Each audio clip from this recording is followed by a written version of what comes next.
Hey, Joe. Hey, everybody watching this webinar live cast. We are today here with Joe, and we are going to be talking about estimation. Why do estimation in the first place? Best practices, some misconception, some different ways of estimating, when to estimate, who estimates, all this kind of stuff. So excited to have Joe in the conversation today.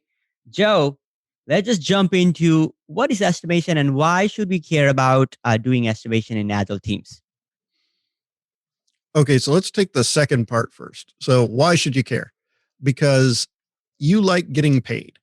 I mean, there aren't a lot of people out there who are like, hey, let's just give you a bunch of money and then hope that you can eventually get stuff done.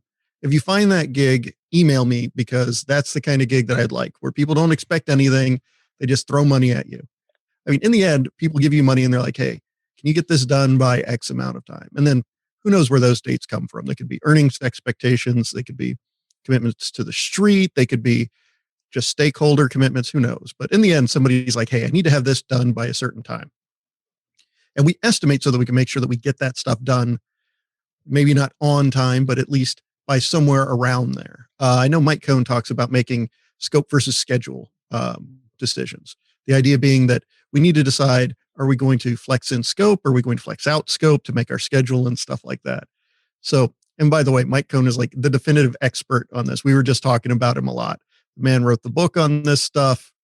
And anything that we mention that is copyrighted on his site is officially copyrighted Mike Cohn. So just making sure, like Yes. planning poker, copyright Mike Cohn. Yes. But yeah, so that's the first part. So that's why we estimate. What was the other part of the question? And what is the act of estimation? So we kind of talked about a little bit, anyways. Yeah. So estimation, the act of estimation is where we're looking at something and we're saying roughly how long do we think this will take? And there's all sorts of things that people bring into that. They bring in risk, they bring in complexity, they bring in duration, effort, all sorts of stuff. But in the end, what it's basically saying to an agile team is we're going to roughly size this work so that we can determine about how long it will take. Now, we're not saying that we'll put an hour estimate on it. We're saying we'll size it and then an hour estimate or some sort of duration estimate will come out of that. And Joe, I want to ask you a question there. So, okay, a lot of people are thinking, okay, why not just keep a simple estimate in hours? Can you double click on that question? Yeah, that is a good question. So why not just estimate in hours? So, so I don't know about you, but when I was working at large organizations, here was what happened. Somebody would ask me, hey, how long is this going to take? And we would give them an estimate. We'd say 6 weeks is the magic number. Usually people say 6 weeks. And you say, okay, cool. And then the very first day of that thing, you'd have a nice project plan or whatever, and you start tracking it. You're like, we're on track for this. And then you'd ask people a couple days later, how are we doing? You're like, oh, we're doing great. We're on schedule. They might even say ahead of schedule. And they'd be like, no, you can't say ahead of schedule. No, something's going to go wrong. We're going to be behind schedule. So you keep going. And then everything looks good. You make it to about 50%. People start to get nervous and they're like, well, I think we're good, but something could go wrong. So let's just say that we're on schedule because we don't want to deal with all the pain and suffering that happens if we're off schedule. Then you keep going. Then you make it to about the last, what's your magic number? 25%, 10%. And then that's where something goes wrong. That's where that nice little green indicator that was on your project plan or your report goes from green to yellow or red. And then all of a sudden you're like, yeah, we're behind schedule. And they're like, by how much? We're like, we don't know because we can't figure out X, Y, or Z. You're like, crap. Okay, so when will you know? And then you're like, well, we got to figure this other stuff out. And then you hang at 75, 10%, whatever, until you figure out all of your problems. And then once you figure out all of your problems, then you jump to like 99 or 100% and you're done. So what we do is... Actually, I'll let you finish that. Oh, it's okay. So what we do with agility is we empirically measure. So we say, look, forget asking for your gut feel. We're just going to look at the work and we're going to say, just show me how long it takes to deliver something. And then show me how long it takes. Those are my dogs in the background. Hold on. I'll let them finish. And then... There you go. Okay. So when we're talking about agile estimation, what we're saying is we're not going to take that gut feel. We're going to instead focus on empirical estimation. So we're going to say, just do the work. Just do the work and then tell us how long that work takes. And then once we know how long that work takes, we compare it to other things. And we say, in the past, when you did this, it took about X amount of time. So that's how long we think we're going to take. And then now there's less gut feel associated. Mm-hmm. So you're And, saying, Joe, in a lot of ways, when you ask somebody for hours, they're just making things up. They're just saying, oh, I think this is maybe this amount of hours that we might take. They might not consider all the risk, all the dependencies, all the rework, all the unknown domain that they have to kind of figure it out. They're not taking all that into consideration. So a lot of the times they're wrong. And you're just better off using more of an empirical approach, saying, okay, let's just do this. Let's just see how much it takes, reflect, and then let's just adjust and use a little bit more of a probabilistic approach than deterministic approach, where you're kind of saying this is what we might do. Is that correct? Mhm. Oh yeah, and Mike talks about this on his website too. He talks about how our brains aren't really designed to just randomly pluck highly refined numbers out of thin air. Like there's nothing there that says this estimate will take 17,547 hours. Instead, he uses relative sizing because he likes to say that it's based off of the visual cortex. So our brains are geared as living creatures where if you're standing, in front of, let's say you're out on the savannah in Africa and you see a lion and the lion is very, very tiny, your brain is going to say, either that's an incredibly tiny lion or that lion's far away and I don't have to be afraid of it. Where if you're on the savannah and the lion is huge, your brain is going to say that lion is right in front of me and I should run away. And then that's what he bases relative sizing on. He says, because our brains are geared towards thinking that way, he's like, why don't we just size relatively to things? And so that's what we do. We compare two things and we say, are you bigger or smaller than this other thing? And based on that, then we know we compute estimations based on that. Wow. Joe, one more point that I wanted to add here is whenever people are estimating, they're estimating the analysis, the design, code, test, and deployment. Those 5 things, right? However, in reality, whenever you're starting to develop a story, there is some wait for approval. There's wait for people being available to work on that. There's wait for API availability. Some higher priority works come into the backlog. People have to switch and look at that. There are blockers that happen. There are you're waiting on some kind of approval and sometimes rework.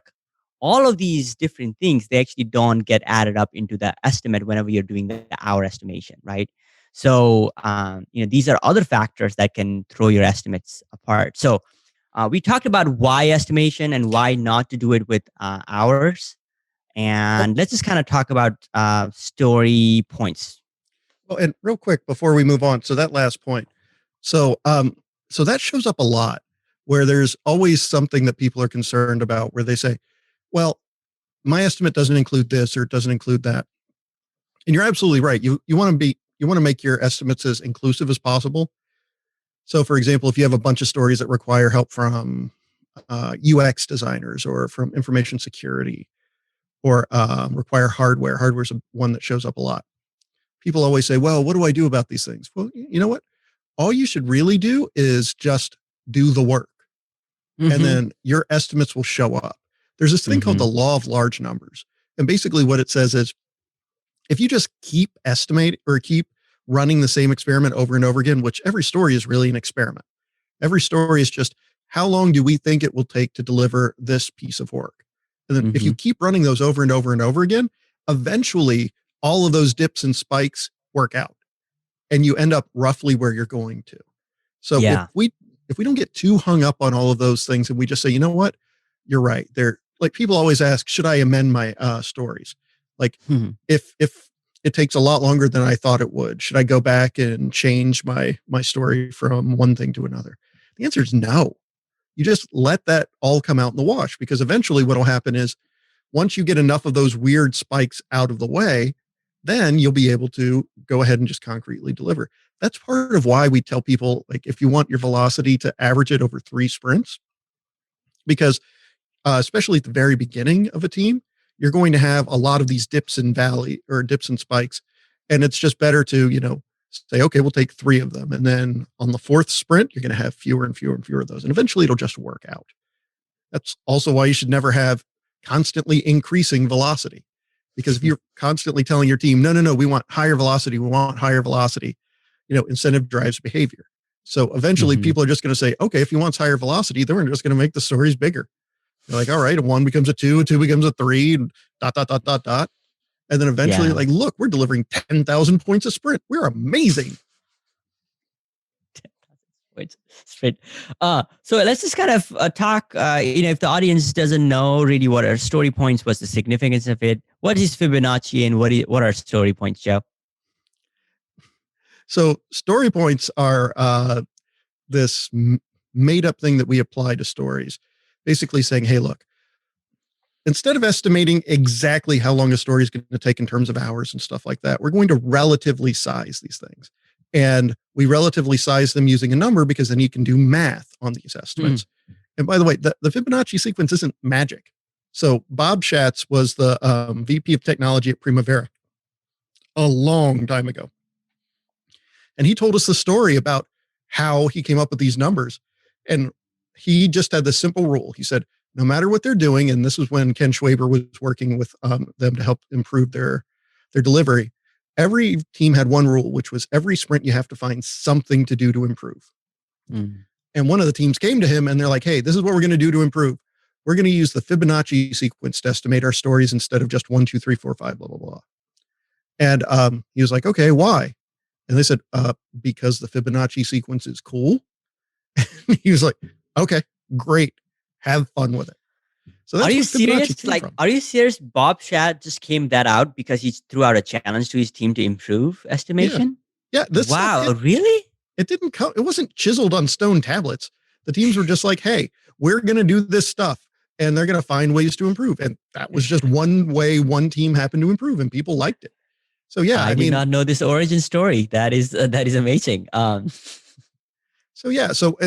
I mean, whenever, and this is one of those things that everybody is like, oh, you use the Fibonacci sequence. And then Mike Cohn, in his book on planning poker, copyright Mike Cohn, when he was talking about the modified Fibonacci sequence, he tweaked it too. But yeah, I mean, people just tweak these practices over time to find what works for them. And then the stuff that people really like gets reused over and over again. So yeah, never be afraid to change the stuff that your teams are doing. I mean, try it and see if it works. If it works, great, keep doing it. Perfect. Yeah, we talked about some best practices and how teams use this. So let's just kind of quickly talk about what are some to not do things around estimation. What would you recommend a new team that's really excited about estimation? What would you make them aware of or warn them of? Okay, so first things first, don't mess with the estimates once you've done them. So if you estimate something, just let it be. Because if you start tweaking the estimates based on additional knowledge that you get later, you start breaking the foundation of what they're based on. It's supposed to be a fixed moment in time. This is what we estimated it as, and then it should be consistent. If you go tweaking it over and over and over again, A, you're wasting time. And B, the larger law of large numbers is going to kick in at some point and it will be fine. Each one is just a data point. You are not trying to estimate every individual data point as best as you possibly can. You're trying to just estimate what the overall rough order of magnitude is for each one of these sizes. So the number one isn't really a number one. It's a bucket of all the stories that you've ever estimated that you think are roughly the same size, and you just tag a little one on it. Same thing with 2 and 3. So they're buckets. So sometimes it's going to be high, sometimes it's going to be low. Don't worry about it. Just move on. Absolutely. Yeah. So beyond that, one other thing I want to actually ask you, because you were involved in something like this, because you were overseeing a lot of Scrum Masters and a lot of teams, and people always came to you saying, Joe, you are the director of process improvement. Help these teams improve. And often those conversations revolve around increasing velocity of teams. So what do you have to say about that? Yeah. So that was the first thing that we called out. They would always say, well, our team should constantly improve velocity. And we were saying, why? They were like, well, because that shows that the teams are getting better. And I'm like, well, I mean, maybe. But one thing it does do is the whole point of estimation and story points is to do this schedule versus scope a trade-off. And if your team's velocity is constantly getting better, what's actually happening is you're reducing your predictability because your velocity is constantly changing and you can't predict anything with certainty. So you're breaking the whole reason why we have these things in the first place. So you're not constantly trying to make your velocity higher or better. What you're trying to do is to get to a nice, predictable place and stay there. And you want that to be obviously as high as the team can, because you want to perform as well as you can. But an increasing number doesn't mean you're getting any better.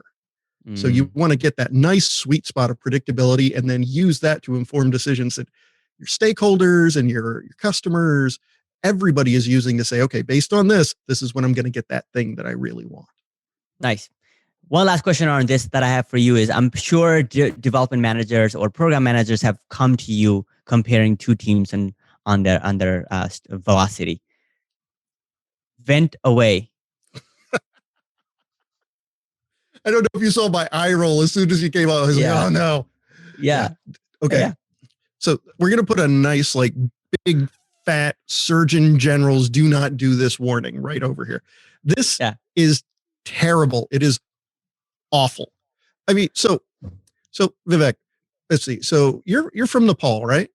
Yep. Yeah. So what's your hometown? Lumbini, the birthplace of Buddha. Nice. So I'm going to estimate how long it'll take me to get to your hometown, never having been there. And then I want you to estimate how long it'll take me to get there. So I travel a lot because I was a consultant. So I'm going to estimate it'll take me, let's say, 10 hours to get there from here right now. Yeah. So I should be able to hop on a plane and get there in about 10 hours. So how long do you think it would take to hop on a plane and get there from wherever you are? I would say 32 to 44 hours, just because there's like bus exchanges, there's flights, there's layovers. Having done it, it takes like 32 to 44 hours to get to my hometown. But I've flown on a bunch of flights. I can get on a plane, and I know what it takes for me to get to the airport, and then magic happens and the plane gets me to another airport, and then I get off, and then I get an Uber, and then the Uber would take me to your hometown. So that can't possibly be right. I know you've done it before, but I think you're wrong. So if you were so we just sized two things, one that you've done a lot, one that I've never done before. So one of our estimates was going to be wildly inaccurate, and one of our estimates is going to be pretty accurate. That's what happens when you have two teams. So even if they're comparing the exact same task, no two teams have the exact same amount of experience with that task. And then add in the fact that teams are constantly changing members and people are coming in and coming out, even though we want to have stable funded teams, we almost never do. And I mean, and then take into the life cycle, where in their life cycle did these teams get this story? Was it after they were really, really high into the performing stage, or were they still storming? I mean, there's so many different variables that come into play here. What people get burned by is they see a number and they're like, if two people are estimating, the number should be the same. And they're not. It's just so wildly inaccurate and wrong that when people say this to me, I mean, I get so frustrated because I can't even express to them in calm, cool, collected terms why not to do this.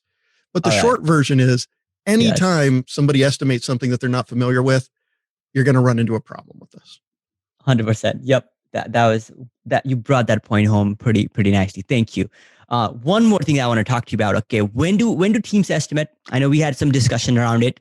When do they estimate? And what have you seen? Because from the Scrum Guide, we've seen that it implies that you estimate your stories in product backlog refinement meetings. It doesn't prescribe when it happens, how long, any of that. We've also heard, doing that before or after a stand-up, maybe a few days before the end of the sprint. So what's your preference? Well, I mean, the biggest thing here is to make sure that you estimate in a way that allows you to do that schedule versus scope trade-off. So people will get hung up on, our stories aren't estimated, and it's 5 minutes before we're supposed to pull it into sprint planning. They're like, let's slap an estimate on it. And that's okay if you forgot to estimate something and it's a highly critical item and it shows up, and okay, you estimate it, because there are no hard and fast rules here. But the trick is to remember, the whole point in doing this is to determine your velocity and then to use that velocity to inform how long we think something will take. So if you're not sizing things enough in advance that you're making that decision, then you got to ask yourself, why are you sizing in the first place? What are you doing with these numbers? Then, so let's assume that you're doing the right things with this and you're using them to make backlog decisions and stuff like that. Mm-hmm. I mean, it depends. The Scrum Guide doesn't even say it definitively. The Scrum Guide just says somewhere in there, it's like, yeah, estimation needs to happen as part of refining a user story. So should it be in the backlog refinement meeting? Okay. Yeah. Sure. Why not? Should it be right after the sprint? I know Mike Cohn likes them right after the daily scrum. I'm like, sure. Right after the daily scrum. Sounds good. I mean, should you schedule a standalone meeting? Sure, why not? There's no one particular place to do it. I mean, basically look for Mike likes where he does it because it's one less interruption for the team. Sometimes, so when you do it right after the daily stand up before the end of the sprint, because it's happened, you just say, hey team, we're going to do this. We have 5, 6, 7, 8 stories that came to our product backlog that are in high priority. Let's take 20 minutes to like estimate these and talk about these stories that have come to the product backlog. Right. So it takes, yeah. And he does planning poker. So he uses that whole like thing that it would take about a half hour to 40 minutes to go through 5 or 6 stories. There's another version that not a lot of people use, but this incredibly easy and very powerful called swim lane estimation. And all that really happens is you just take these bars and you put them on a wall somewhere and you look at a story and you're like, where do I think they should go? And you slap it on the wall. And then you let the person behind you either change the story that you estimated or they pull another one off the backlog. And if they look at your story and you're like, yeah, that's about right. And then they slap another one on there, you're done. And then you just keep going. And you can go through, I've gone through 100 stories in like 20 minutes. So there are things completely outside of planning poker that you can do to size these stories that make it really easy. And don't even get me started on no estimates and the whole thing that you can do there where you don't have to estimate at all. Joe, I want to bring you back to the swim lane estimation, and we do exercise with superheroes. So let me bring this up right here so we can kind of show people. So you're talking about just, okay, if these superheroes are user stories, you have 5 swim lanes that has 1, 3, 5, 8, and 100. So look at this. And okay, first one, Joe, Groot, where would you put that? Well, I mean, so if you're talking about superheroes, so Groot can regenerate and stuff like that. But honestly, Groot is a giant tree and there are a lot of people with firepower. So I would say Groot's probably a 3. I mean, yeah, flamethrower could take down Groot on a bad day. All right, that's totally okay. Let's keep going. What about Avengers? Oh, Captain America. Captain America's a 1. Oh, sorry, Captain America. Yep. Yeah, I mean, so he's 1. All right, he's a guy with a shield. I mean, okay, all right. I hear you. Okay, let me just stop you right there, and let's just bring Batman into the conversation. No. Batman is 100%. Batman is one of the toughest people in the entire superhero universe to defeat. Okay. So and everybody's always like, he doesn't have. So you're talking about in comparison to Captain America, who's been frozen for hundreds and hundreds of years and has all these crazy powers. So you're saying Captain America is a 1 and Batman is 100. I hear you, but I would like to kind of bring it back to the team and kind of meet somewhere in the middle and really talk through this this thing that you have with Batman. So this is actually funny because this is something that shows up all the time. So people will have an estimate and they'll say, I think it's a 1 and I think it's 100. And they're like, well, why don't we meet in the middle and we'll go with whatever our 5 is or something like that. That is actually the worst possible way to solve that problem. Because what you're really saying is a woman comes to you and she's like, I'm pregnant. You're like, wow, are you? And she's like, yeah, I'm going to have the baby in about 10 months. And you're like, no, that doesn't work for me. Can you have it in 3 months? And what's she supposed to do? Split the difference and say, you know what? Why don't we meet in the middle? We'll have it at 5 months. Some things just take the amount of time that they're going to take. So what you would want to do here is you would want to have a long, rational conversation. And you would want to say, okay, let's really work out why we think this is so hard. For example, Batman is one of the few people in the entire superhero universe that Superman trusts to take him out if something goes wrong. He gave Superman gave Batman a kryptonite ring and said, hey, if I ever go bad, use this ring to take me out. And Batman was like, I had already planned on doing that, but thanks for the ring. It'll really help me out. I mean, so he knows how to take, he has plans to take out the Flash, to take out Wonder Woman, to take out the Martian Manhunter. He knows how to take all of these people out, has plans, and is already ready to do it. So it doesn't matter if he has powers. Batman is just amazing. Well, we will give you that, and let's not even bring Deadpool here, who have actually went into the future and gone to the past and killed all the superheroes. So, would you say Deadpool is pretty up there? Because he can regenerate. Like Batman can try to kill him, but he'll come back like right away in a few seconds. Yeah, I mean, it depends on what you mean by defeating somebody, because, I mean, Deadpool is almost impossible to kill.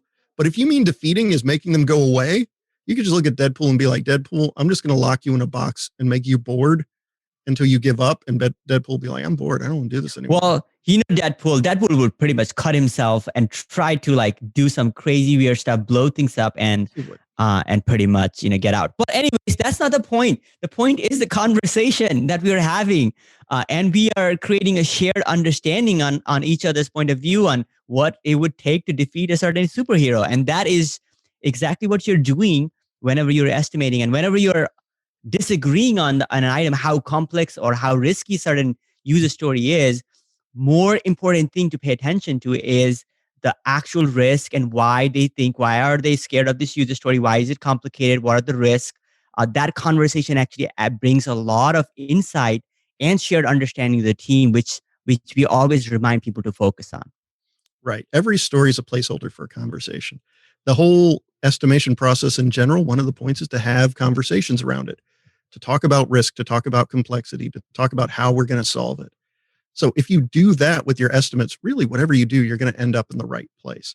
You just got to make sure that even these things that are supposed to be hard and fast rules, you always look at them and you say, why did they do this? And does it still work for me today? Some stuff is going to be yes, some's going to be no.